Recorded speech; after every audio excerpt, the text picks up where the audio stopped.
The second type of standard calculations you'll see here are percentages of something. Now you'll notice here there's percentage of column total and percentage of row total, and then it repeats itself again, percentage of column grand total, percentage of row grand total, and so forth and so on until the last one, which is percentage of grand total. So if we look at, let's say, this level here, when we talk about percentage of totals, are we talking about in terms of these totals versus these totals versus the grand total, which is 2,904 here. So let's start with the first one, percentage of column total.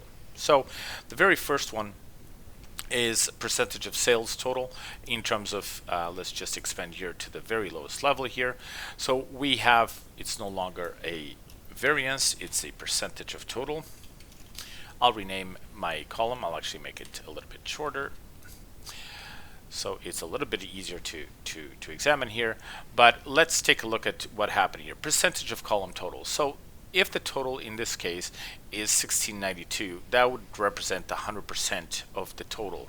And of course, Americas would be 52%, Europe 48%. That is based on these numbers. So let's see what happens when we expand this out. And we have another breakdown here. We still see America's total 52%. That does not change.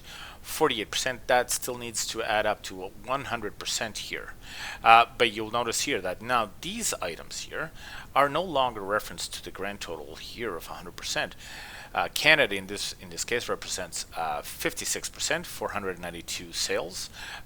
Versus 44% of 390, which represents the 390, totaling 882, which is the 100% of these two items. And again, there's a breakdown here as well in terms of the European region. 54 and 46 is related to the group that we're in. As we expand even further, you'll see that again, this needs to add up to 100% of that entire group, totaling 56%, which in turn needs to into the Americas of 52%, which in turn the 100%.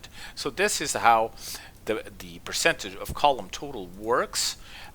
It is based on the total column here. Now row total is exactly the same way, but you will see now this going this way. So instead of, let's just switch it here to row total, and you'll see that the 100% now lies on the row at the end. So now we're looking at per region.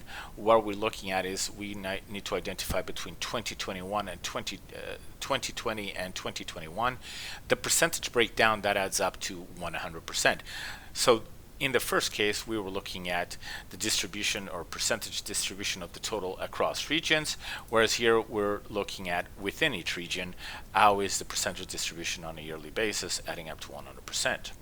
So what is the difference between that, let's say, and going back to the column total, which is always a little bit easier to visualize, I find.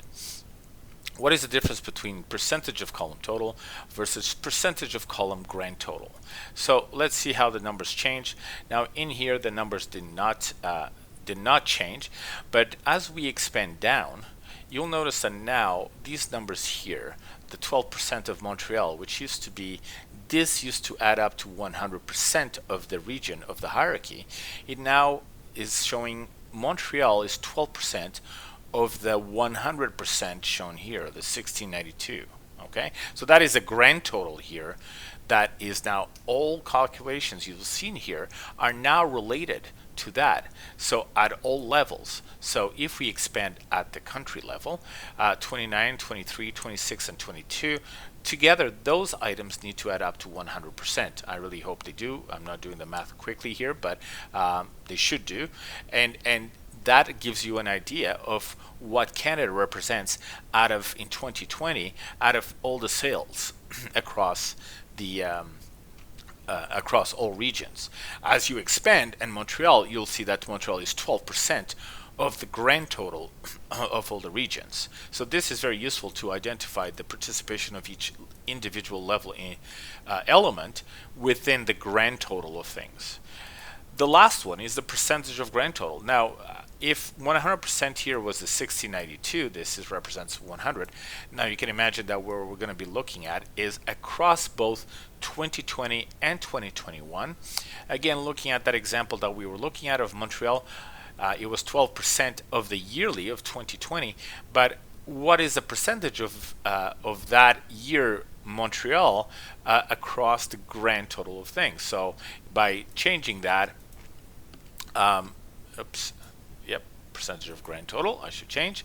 We saw 12% there before for Montreal. It now stands to reason that it's much lower.